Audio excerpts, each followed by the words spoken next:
Okay, well, welcome everyone to this month's Imaging SIG, and a special welcome to Ron, who has very kindly agreed to talk to us. I came across Ron and Warren and Pete through their Masters of PixInsight website, and being an acolyte of software, I felt I needed a suitable set of mentors to help me navigate the complexities of it. And so I have subscribed to some of their content, and I find it really illuminating and educational. And so I reached out to Ron, having listened to, I've forgotten how many online talks I've listened to, but I really felt that anything Ron could tell us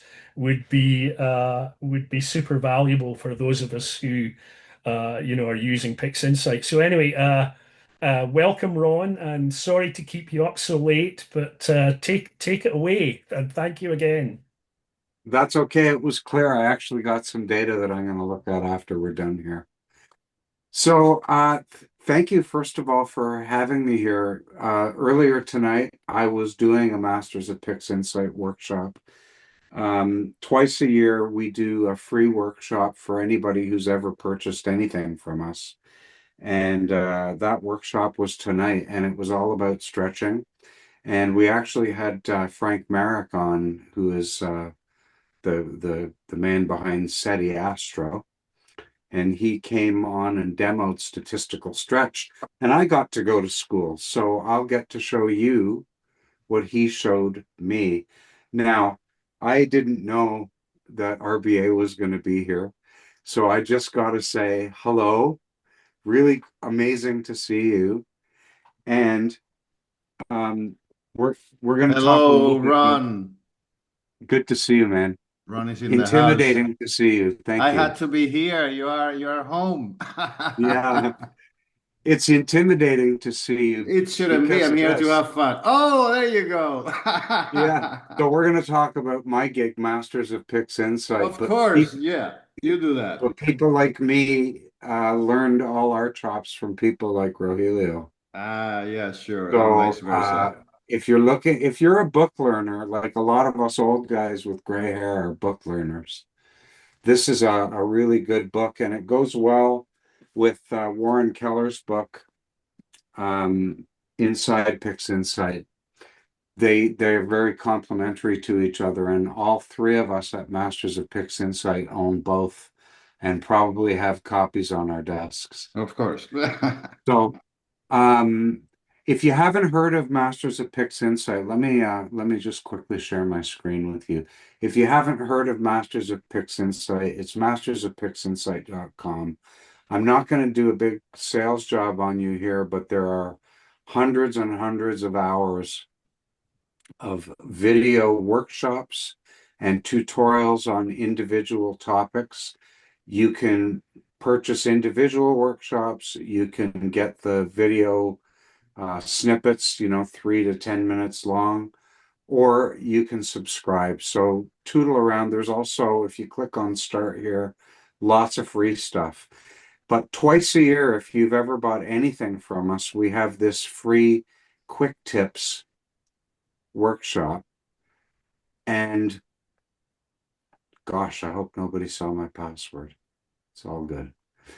We have these free quick tips workshops, and tonight we did one all about stretching, and we had Frank Merrick, and I'm going to sort of give you a summary of that tonight.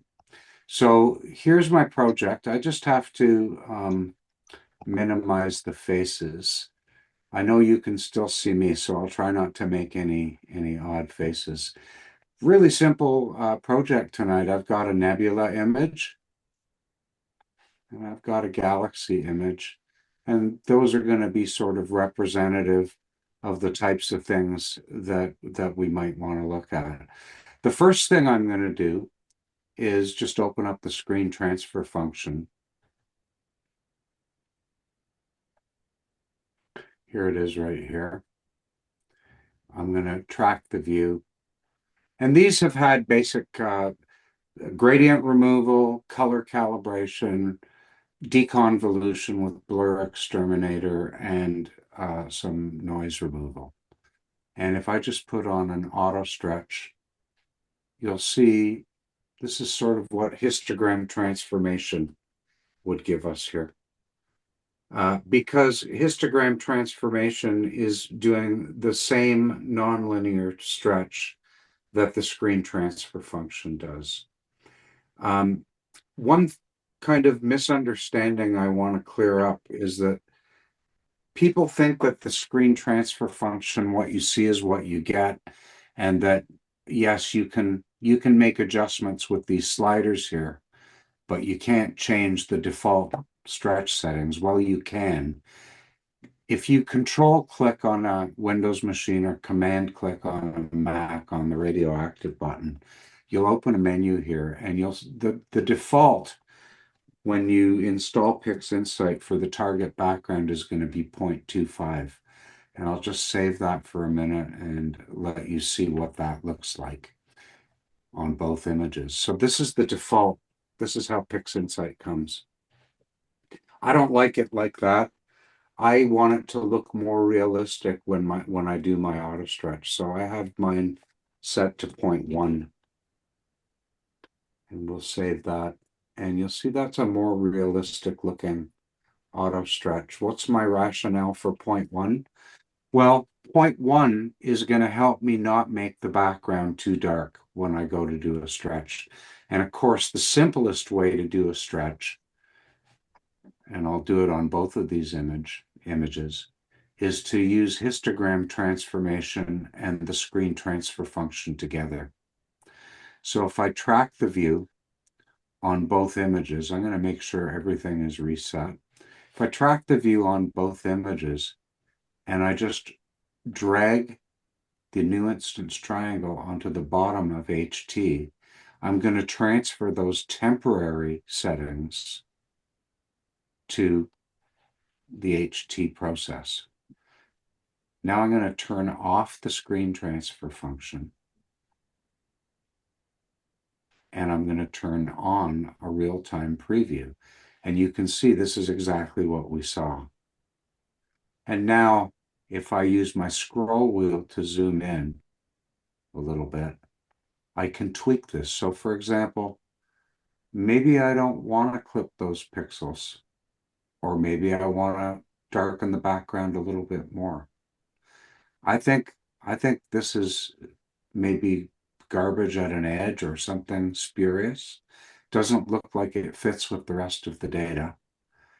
So I'm going to move the dark point to there, and that in turn might allow me to be a little more aggressive with the stretch. How aggressive should I be? Well, I'm looking at the histogram in the top window, and what I want to do is I want to have the peak of the histogram. This is the most common pixel value. It's not the darkest pixel value. It's not the median. It's the most common brightness value. I want that to be around 0.1. That's going to prevent any of these dark areas from getting too dark. Now I can see it's a little bit red deficient. It's reading 0 after stretching.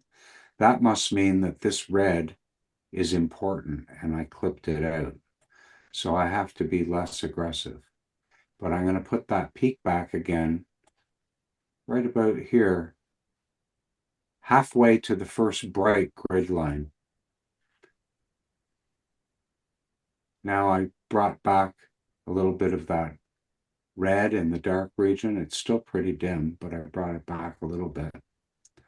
And that's a nice looking stretch. I could very happily go forward from here and get a nice result. So I'll turn off the real-time preview, and I'm going to go ahead and apply that. And let's just make a clone, and I'll call this HT. We can refer to that later.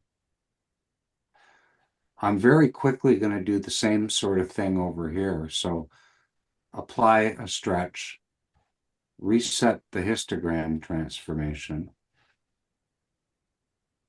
and drag the screen transfer function settings on to HT. And there's my nice stretch. I'll turn that off now. Now this really is clipping quite a lot. But again, I'm aiming for 0.1 in the background. I'm at about 0.11, 0.12 right now. I can darken the background by moving either slider to the right. If I move this one, I darken the background and clip a few pixels, but it's a tiny percentage, less than a hundredth, sorry, just over 100th of a percent. So 1 pixel in 10,000 is being clipped. That I think is acceptable in an image like this. And you see my background is nice and bright around 0.1. There's two columns of numbers here. The numbers on the left are the starting brightness values. The numbers on the right are the ending brightness values. And so you see the ending brightness values for the RGB are all right around 0.1 in the background. So again, that's a stretch I could happily take. I could brighten it a little bit more, maybe clip a little bit more. There we go. And again, don't feel like you have to do the whole image processing in one step. You don't. We'll call this HT Galaxy. And I'll put that away. I don't know where it went though. Hang on. There it is. Okay, so now let's undo that stretch and undo that stretch and look at a different tool.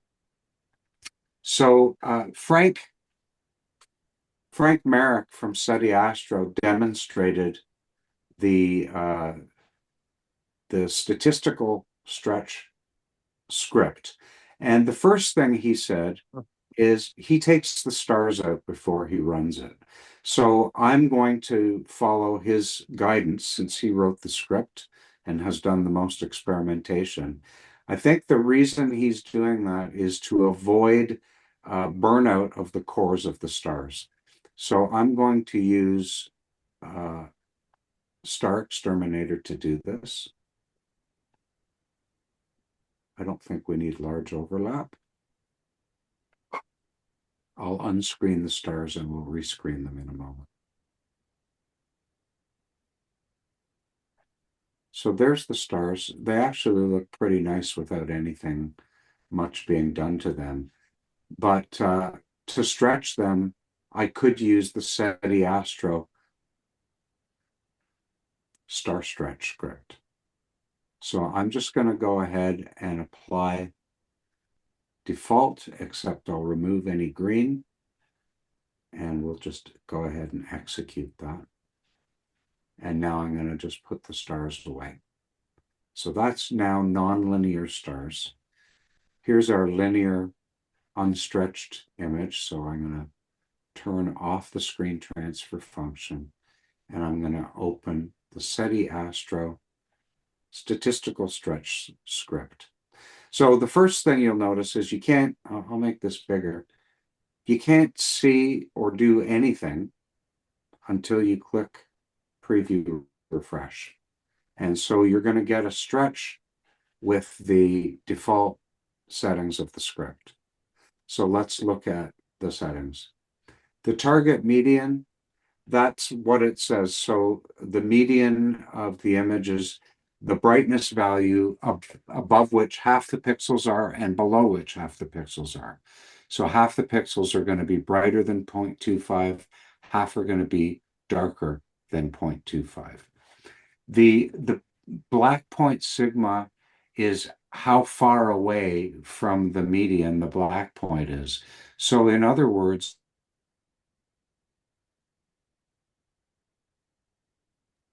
Oops, I think we lost Ron. We can always calculate the clipped pixels by clicking on that button. And according to Frank, up to 3% is not something to be very concerned about.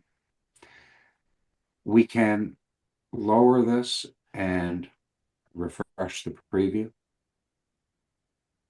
You can see how that's starting to come up a little bit.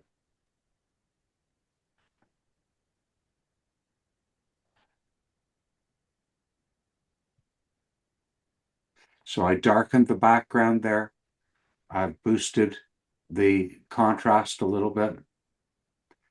If you have some high dynamic range regions, you can compress them with HDR. I don't think this image is going to benefit from that, but we'll have a look.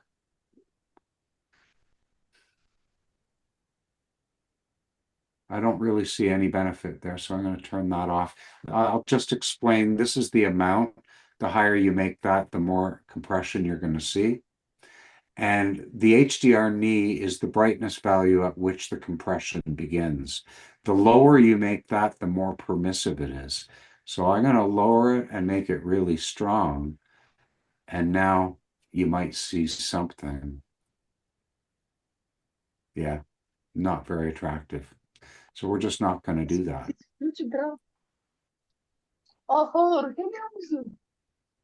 The next thing we want to look at is the Luma only. So what this is going to do, this is a Verilux type of stretch where it's going to maintain the color balance and boost the luminance. The problem here is that you can, here, I'm going to, not going to be quite as aggressive there. Let's refresh that. The Luma only is going to maintain the color, but it's really going to boost the luminance. And we've got the blend at 60%. That's the default, and it's quite strong, as you're going to see. There we go.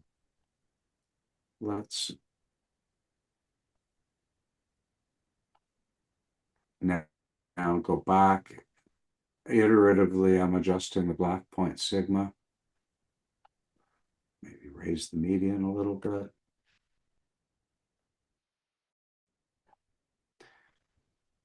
Now, one of the things that can happen is you can get, like the reds in here are oversaturated compared to everything else. That's because this Luma blend is a little bit too high. If you turn that Luma blend down, you can reduce that. There we go. That's looking a little bit better. Now, it's not really very contrasty right now. Can make it more contrasty by lowering the black point. Let's see how many pixels I'm clipping. Almost none. 0.1%. 2.5%. So this might be nice. A little bit too strong.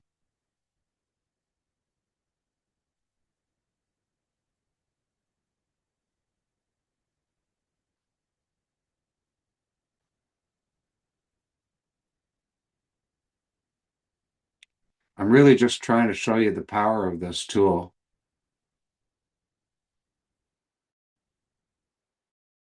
And you know, you get as you use it, you get more and more familiar. Now this is burning, this red is burning out from the Luma stretch.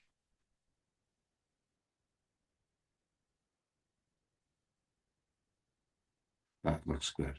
When you're ready, execute.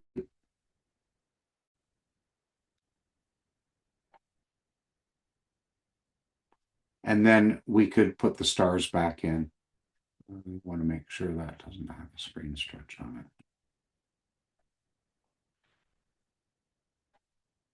Let's do the same thing with the galaxy now.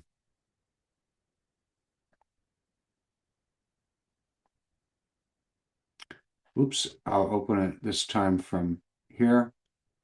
Oh, won't run in the global context. That'll get you every time.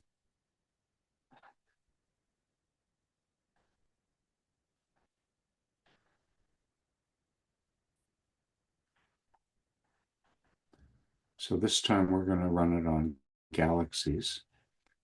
And it's got the default settings that the script opened with. And I want my target median to be a lot lower.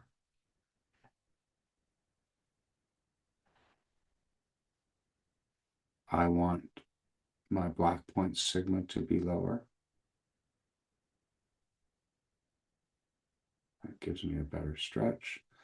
Let's turn the luma stretch on.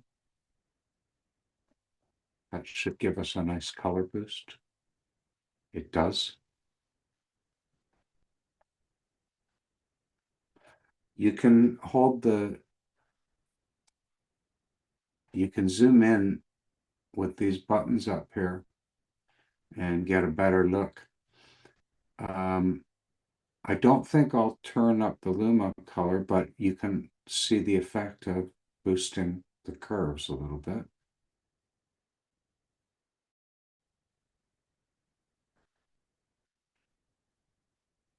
Didn't really do too much. Let's see how many pixels. 0.2%, so I think we could be a little more aggressive. You can start to see this faint structure coming out a little bit now.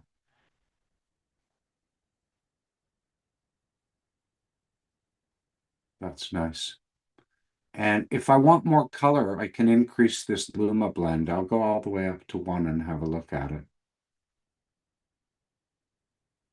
That's going to give me more intense color. Here I might want to do a little bit of compression on the core. We'll try it and see. We'll either love it or we won't.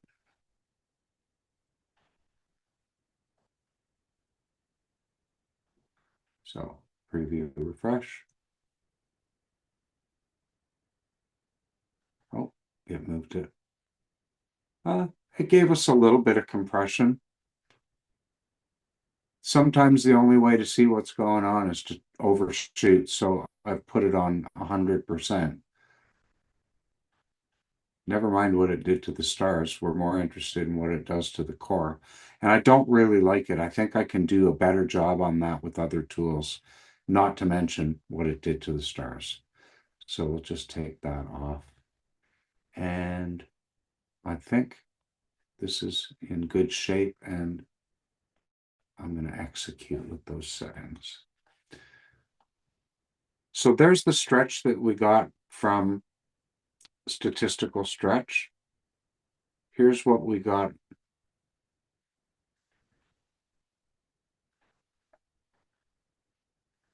Here's what we got with HT.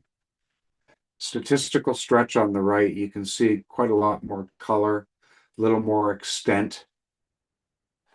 I can even see, it's probably very hard for you to see, but I can see this tail more clearly here than I see it over here.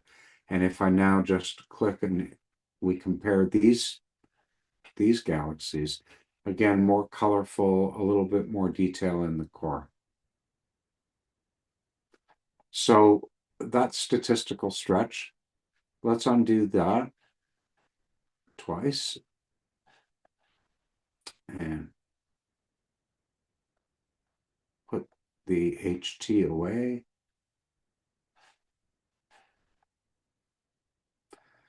There's our nebula. I'm going to undo that. And I'm going to show you ArcSine H stretch next. So this does a nice job at, it's kind of a nice cross between mask stretch, which does a great job preserving star colors, and histogram transformation, which you all know. Not too difficult to use, but you have to do a few things in order.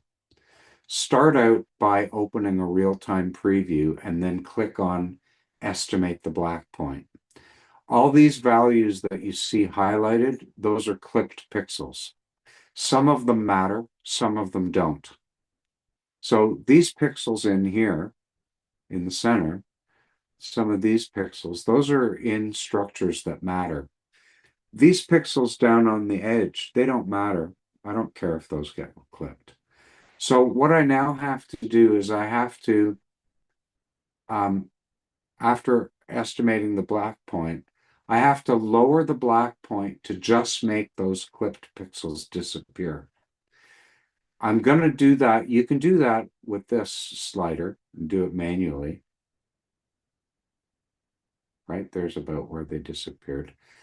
But it's better to use this slider, which is elastic. You can go up a little bit or down a little bit at a time, and it always snaps back to the middle. And so I'm just going to keep going till I just got rid of those pixels. I see I've got still something going on there. Maybe one more blast. I'll stop there at 0.055. Now, to get the stretch, you apply your stretch factor. Again, this works really nicely without stars. What it tends to do is give you an image that is not very contrasty. Protecting the highlights means you have to be more aggressive to get the same stretch and you lose your contrast. I've never found a need to use that. Use RGB working space only if you've changed the RGB working space, which I haven't. You probably won't have a need to change the RGB working space in most routine processing. So again, I'll reset it and just go through it again quickly. Estimate the black point. Get rid of any clipped pixels.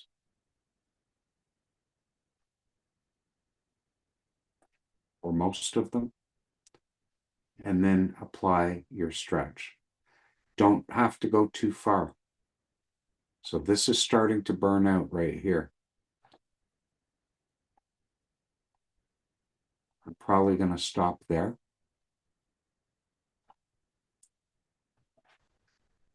And follow it up with HT. Let me reset. So I'm going to get a real-time preview going. I moved the black point slider, the shadow slider to the toe of the histogram.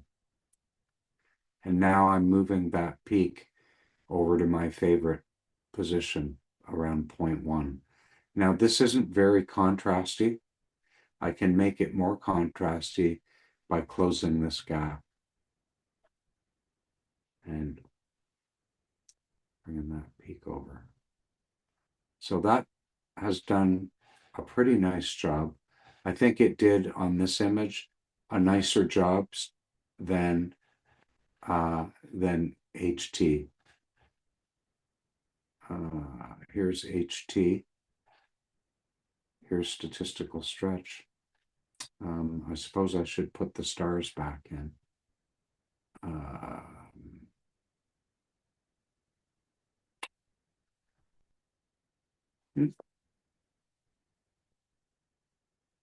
They're not called out, they're called nebula stars.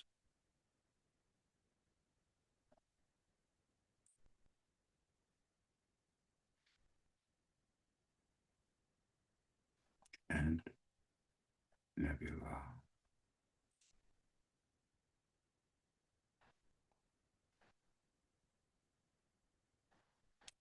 So that's arcsine H stretch, again, done without the stars compared to HT. So it gets you further faster, not necessarily better, because you can always do more to this stretched image, right? I always think about HT as being the workhorse of stretching, delinearizing your data, basically making all those details in the dark visible.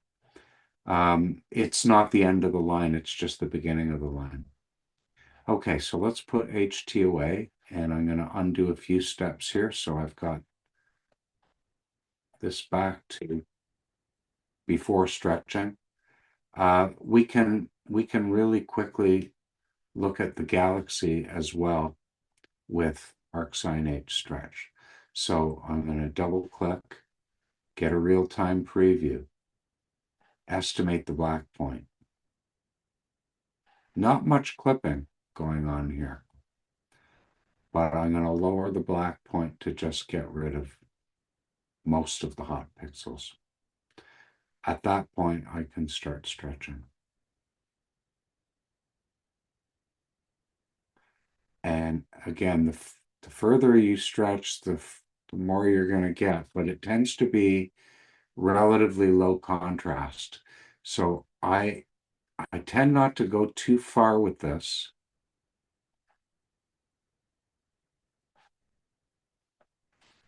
And then I'll follow it up with HT.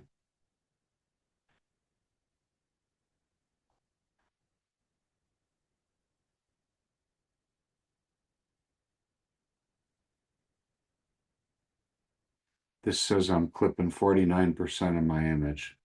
That can't be good.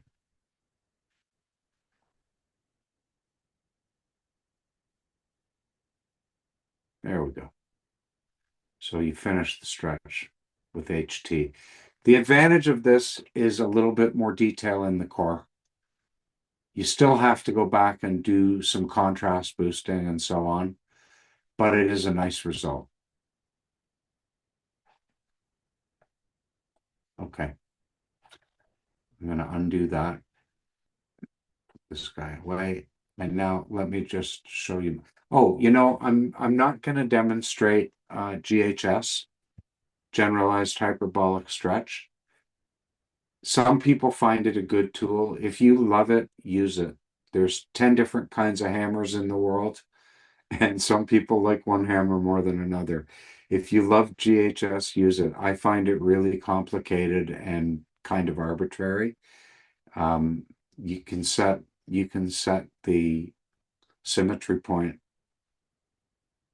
Well, it's very, very difficult to develop a consistent workflow with that tool. So I just don't use it. I will show you the Verilux script. I don't use it either because there's just too much going on. I think the SJAA script does a better job, but we can use the ready to use, the sensor profile. If you know your sensor, you can use it. This was the IMX 455. There's no preview, so you can analyze the clipping. It's safe. You can auto-calculate log D and process the stretch, and you're either going to like it or you're not.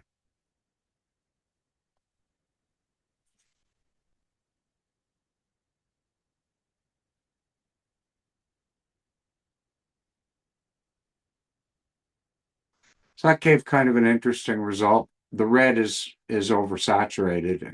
It's burned out. We would have to go back. You could always do this on a preview. I think it runs on previews.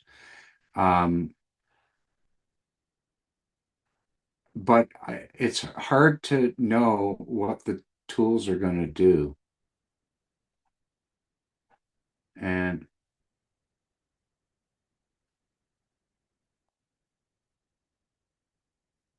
higher values prevent star bloat, but darken highlights.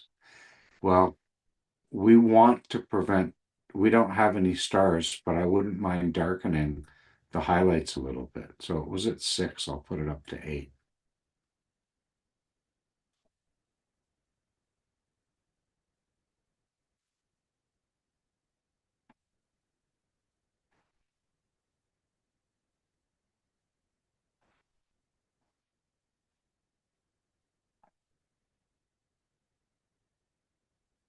I don't know why it didn't do anything there.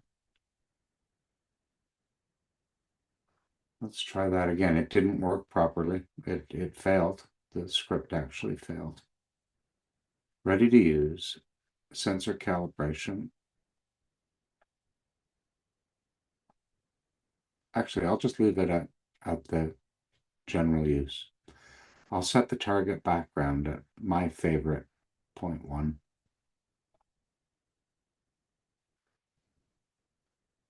brighter midtones. So we wanted, actually the midtones were okay. Higher values darken the highlights. So I think I probably made it too high.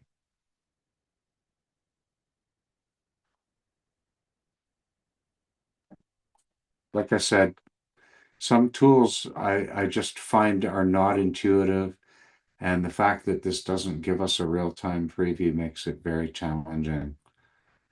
Yeah, that's an issue that the PI JavaScript environment has. The real-time preview window in in PixInsight is only available to the C++ code, Yeah, um, which is kind of an issue. And I think what Frank did was he added his own preview window, which is why you had to keep hitting the yeah, refresh preview button.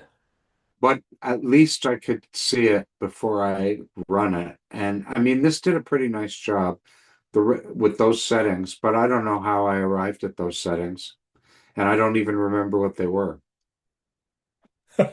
Uh, that said, it's possible that they're in the history.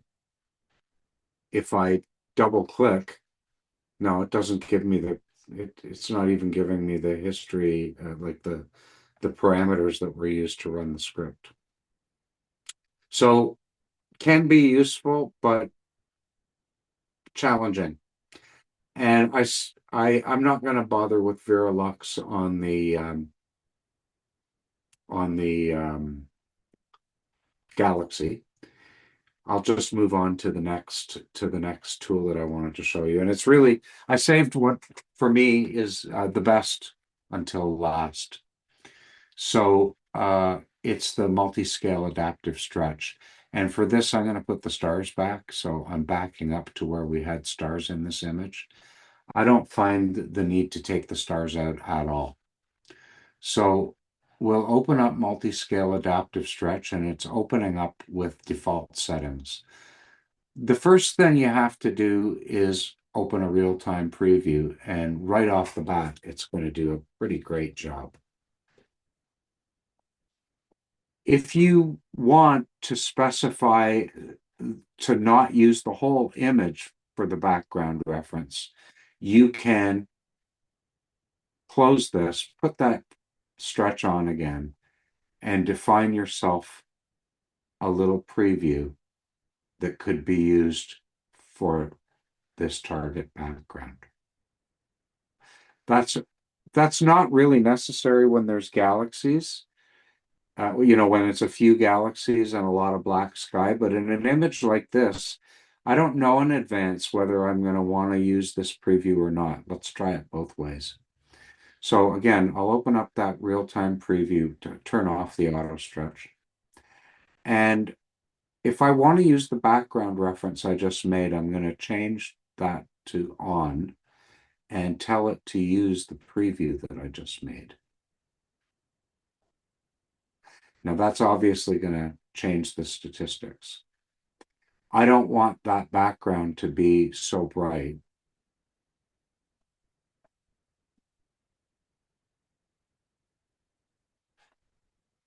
I can go in and measure. So now it's down around 0.05. This is kind of interesting. The aggressiveness and the target background, again, think of them like the target background is like the fulcrum of a teeter-totter, and the aggressiveness is how far it's swung one way or the other. So you kind of have to move these together to keep things from getting overwhelming.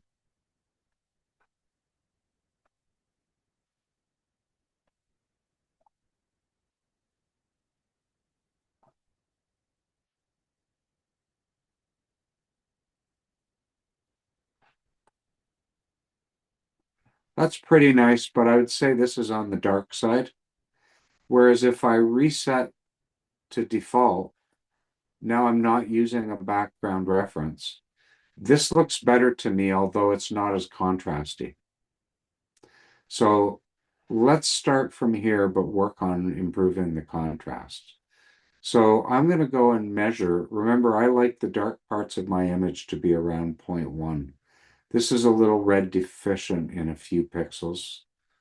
I don't know how it got to be that way, but there's not much red in there at all. And yet it's the other two channels are around 0.09, 0.1. This is around 0.1. This is around 0.1. So this is kind of a nice background. If I want to make it more contrasty, I have to boost the aggressiveness. In other words, separate the two sliders. You can go up with aggressiveness, or you can go up. This is increasing brightness now. So I think that's better. Now let's fine tune the contrast. Oh, sorry, I want to show you the dynamic range compression. The dynamic range compression really affects the bright stars. So one way to see what it's doing is to turn it on full. You see it eliminates all that natural looking glow around the stars. Most of you are probably focused on this star right here because it's so prominent in the field. But turn your attention now to this star. And what you'll see is that now it becomes very unnatural looking with that bright core and an almost ghostly halo. And same with all these stars here. Now, if you turn it off altogether, the stars get too bright in the center. These are reading 1.999. They were already saturated, by the way. Before we did any stretching, they were already blown out. So I'm not making matters worse. I just don't want to make these stars look unnatural. So a little bit of compression helps. The default is 40.4. That's getting to the point now where it's too much for me.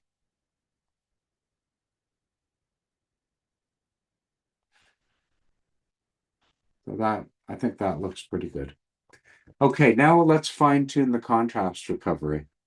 To do that, we're going to preview the large scale component, and let me put this scale separation value down to 8. That's the lowest value. Actually, let me show you first of all what this looks like with no contrast recovery. It's pretty dim. The overall image is still nice, but the contrast recovery really does give a nice boost. So how do we fine tune that? Well, we turn on this preview and we set this value to the lowest value that gets rid of the bright stars. So if you can see here, this is getting rid of just about everything. That's too much. That's got rid of the bright stars, but it still might be too much. I want to go to the lowest value that gets rid of them. Okay, so they're just about gone there. So I would use either 64 or 128. And now you can turn off that preview. So now what's happening is there's less contrast being recovered in the stars. I don't want contrast recovery in the stars. I want them to kind of stay natural. So this is now a really nice looking stretch. If you want less like you want to fine tune the contrast recovery, you have this amount slider. So if this was getting burned out, you could reduce the contrast a little that way. But I like this. I think this is a really nice result. So I'm going to go ahead and apply that. Close it. And let's compare that to our HT.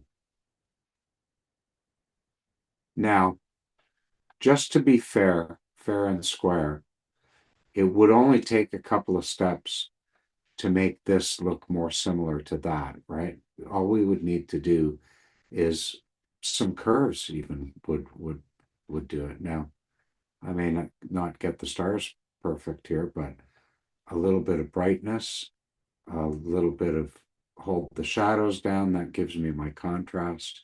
Maybe boost the color a little, add color where there isn't too much. Don't add color where there's a lot. And that's too much. And that's too much. Let's bring this up here.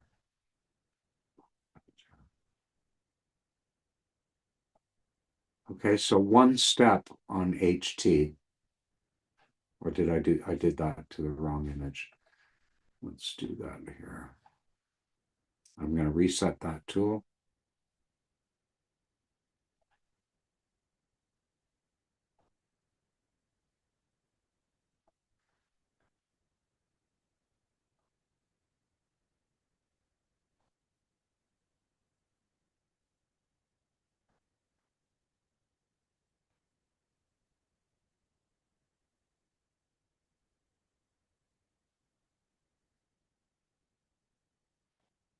And I'm measuring. I want to be around 0.1 in the dark areas.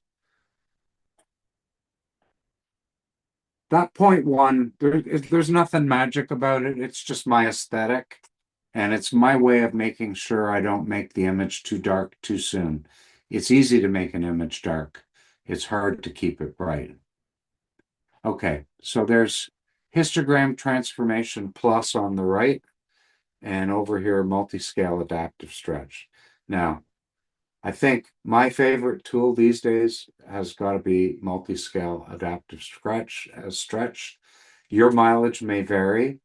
Remember that there's no one tool that is the best for everything. I should show you the MAS on the Galaxy because it's fantastic. Let's just do that quickly. So multi-scale adaptive stretch. I'm going to track the view. I'll set this to my favorite target background of around 0.1. I'm going to be more aggressive with it. So the background's still around 0.1. Maybe that's too aggressive. And contrast recovery. Let's see if I can go lower. Stars are just starting to come back, so 128 was the right place to be. And turn that preview off. I think I can go a little bit more aggressive. Turn.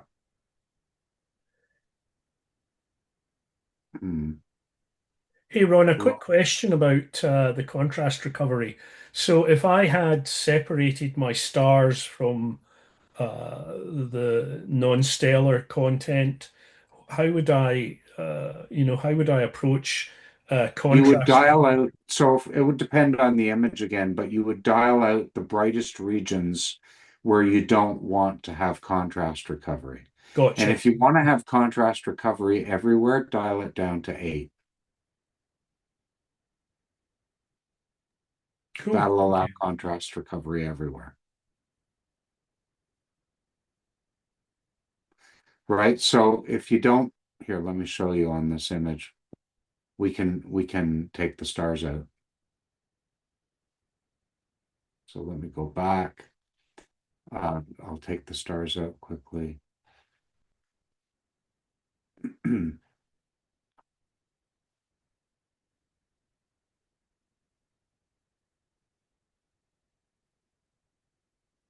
I'll come back to the Galaxy in a minute. All right. So there's no stars in here. There's actually nothing I'm concerned about except maybe that. So if you preview the large scale component, this is basically just showing you that everything is going to get the brighter the pixels are, the more contrast recovery is going to get applied. So if you go to a higher value here, you get less contrast recovery. And you can see it. So there's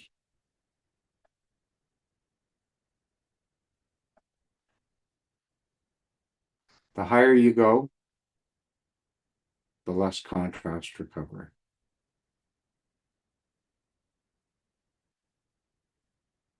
Did that answer your question? Yep, If you have thanks. stars, so maybe I should explain it this way. If you have stars, it's important to protect them by moving this up just far enough to get rid of them. If you have no stars, leave it at 8. Unless you have a very, very bright galaxy core or something that you want to protect. Great. Then you Thank you. increase this to make that disappear. Right? Say I wanted this to disappear.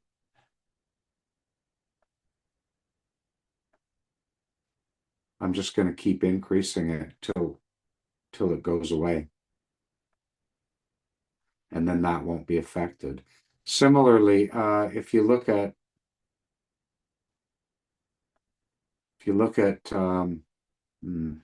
either this structure or this structure here, I might want less contrast recovery. I'm going to just increase this till they go away.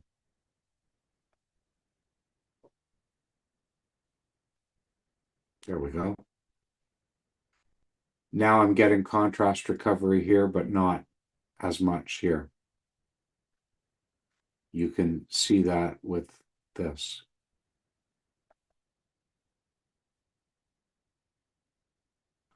So the brighter a region is, in general, the more contrast is going to be added, and this determines the scale at which it's measured. So we, like I say, if there's stars in the image, increase this to take them out of the picture, literally.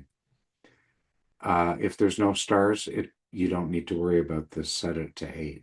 In general, if you have, like I say, the bright core of a galaxy or something, you're going to want to dial that back up to dial that bright feature down.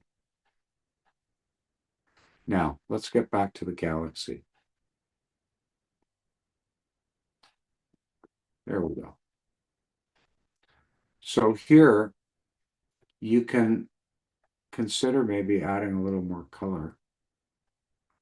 That's pretty nice. And the contrast recovery, I can't remember if I did it.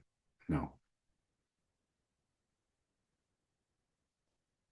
So I'm dialing out, mostly dialing out the stars. And that looks really good to me. I'm measuring in the background, it's around 0.07, 0.08.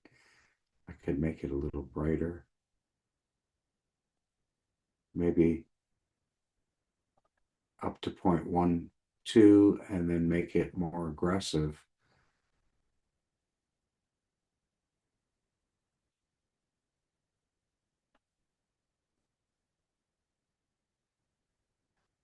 Kind of like that, I think.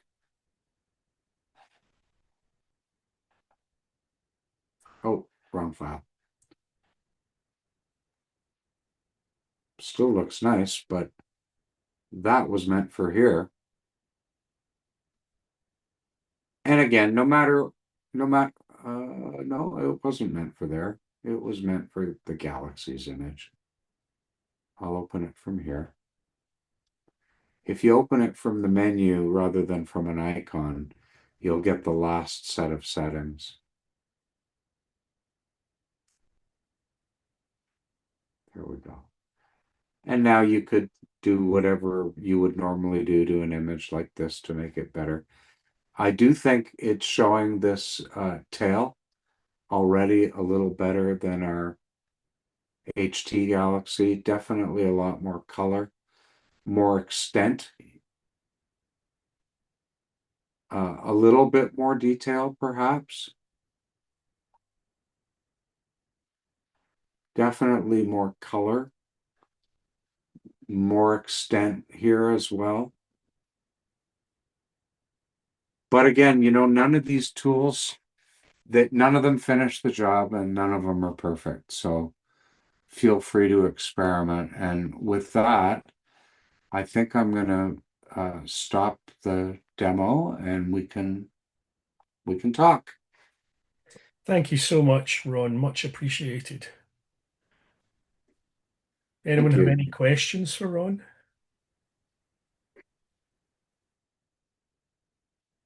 Did I screw anything up, RBA?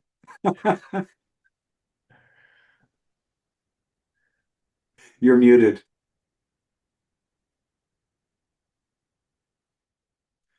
RBA, you're muted.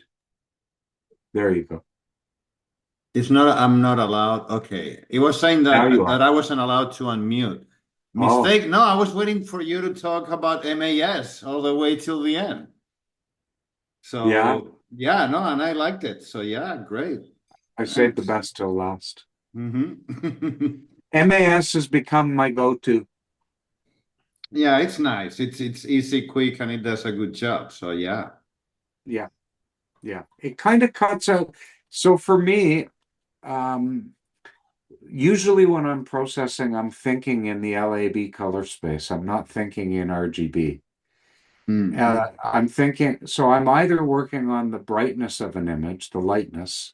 So that's brightness, contrast, sharpness, smoothness, texture, or I'm working on the color. And for me, I don't usually even think about the color till the very end of the workflow. I Mm. do my color calibration, and then from then on, it's all lightness till I get to the end. Then I do the color. Mm-hmm. But with MAS, if you do good job on color calibration, it really brings the color. It does a Mm-hmm. really beautiful job. Yeah, it keeps you happy all the way Yeah. early. Yeah, it Cool. makes me happy early, and then I can do a final tweak at the end if I need Correct. to. Yeah. Any questions? Hi, Ron. Thank you very much for the presentation. I was wondering, when you're using a workflow in which you separate the stars from the non-stellar objects like you showed us, what's your favorite tool for stretching the stars alone? Because MAS doesn't seem to be doing a great job for that. So there's a couple of good tools. First of all, histogram transformation does a nice job. In particular, I have to share so that I can show you this again. I want stars in my image. If you uh, if you do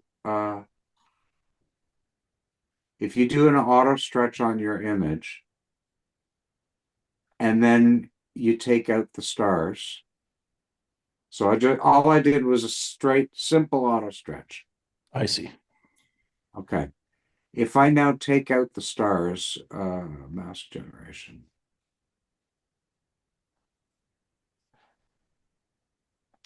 An interesting thing happens. Star Exterminator puts an auto stretch on the stars. So I have to be careful. I don't want to press the auto stretch buttons. I want to open the screen transfer function. I'll show you why. So if I track the view, there's the stretch that got put on these stars.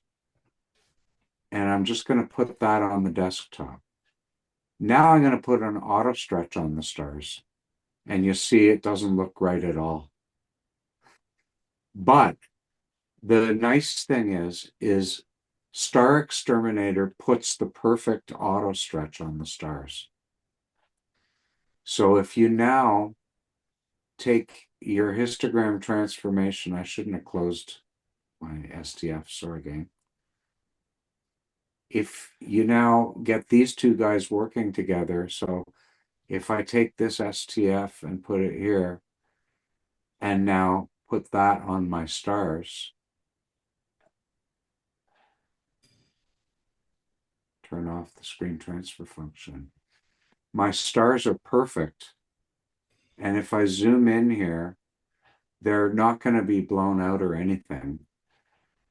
Usually what I would then do is extract the lightness, apply the lightness channel as a mask, and then use curves transformation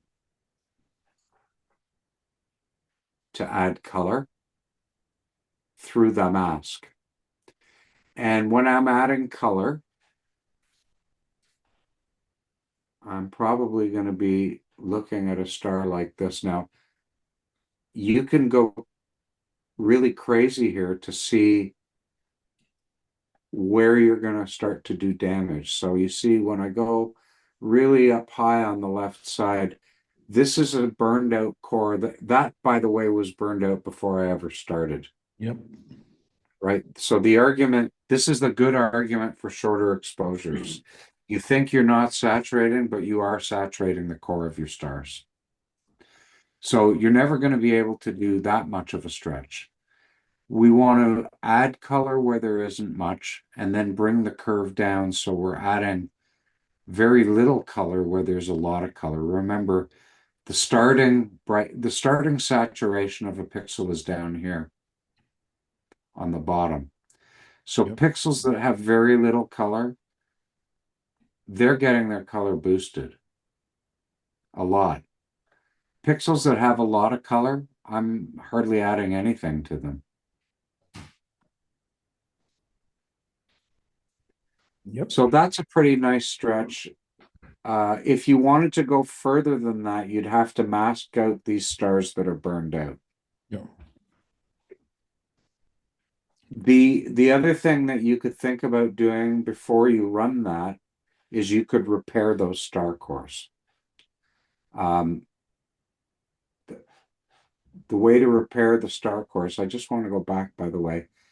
There's before the stretch, that star was already burned out, so you're never going to fix that. But what you could do is you can replace the hue of that burned out area with the hue from the halo. I'm not going to go into detail right now, but you can explore. There's a couple of things you can do. One is under utilities, the repaired HSV separation script. So that's going to split the image up into hue, saturation, and value, and it's going to take the hue and saturation of the halo, basically, and put it into the stars. The other thing you can look at is instead of just using color saturation, let's get color saturation. Sometimes you can use color saturation's crazy sister, the C channel. C is the colorfulness channel in the LAB color space. And it's related, it's similar to saturation. So the saturation goes up as you raise the curve, it goes down as you lower the curve. But I think of this slider as being like saturation's crazy sister. And I almost never put a point on the curve like that. Usually what I do is I just grab the bottom point and raise it up a tiny bit. You can see it works real fast. You don't have to go far to get terrible things happening. Okay. Yep. So you might even need to use a mask to protect the brightest stars. But this colorfulness slider, this colorfulness slider can give you, I'm just trying to get the origin point. It can, if you look at the other stars, it can do some pretty amazing things, right? You just have Yeah. to protect the cores of the very cores of the brightest stars are going to get damaged. Okay, that was a can of worms. Little Thank you. questions. Awesome. Thanks, Ron. Anyone got any more questions? Going once, going twice. Okay. Sold. Hey, thank you so much, Ron. This has been super educational. I don't know about anyone else, but I really enjoyed it, and I'm glad that I missed the earlier talk so that I could see this one. I just want to say, Larry, I hope you're not the only one that enjoyed it. I very much doubt it. Thanks so much. I'm It going was to. fun. It was fun. And on a personal level, real highlight for me to have you in the room, RBA. Okay, well, that's very sweet. It's an honor to have you in the room. Actually, of course. It's a love fest. All All right, right, guys. we'll catch up someday. It's getting late here. I'm gonna head out. Thanks again, Ron. Much appreciated, and everyone should check out the Masters of PixInsight. Yeah, please website. do. Please come join us. The next workshop is going to be on March the 10th, and I'm going to be processing an image from start to finish. Trying to remember which one it is. I can't even remember, but it's on the. Yeah. I'll post the details to the Imaging SIG email so that people can. Here, let me. I don't like not remembering what it is. What kind of marketing is that? True. Let's go here to Masters of PixInsight. So if you want to go to find out what the next workshop is, once you're here, click on next workshop.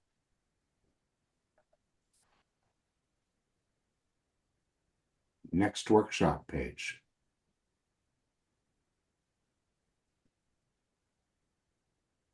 March. So it's an SHO RGB monochrome data set on the Medusa Nebula. And I'm going to be making at least 3 different color palettes. Maybe 4. Just see how the time goes. Very cool. Yeah. So hope you can join us. Terrific. Okay, thanks Great again, to see Ron. everybody. Great to see Thank you, you. Ron. Thank you. Bye, Ron, everybody. See you. Bye.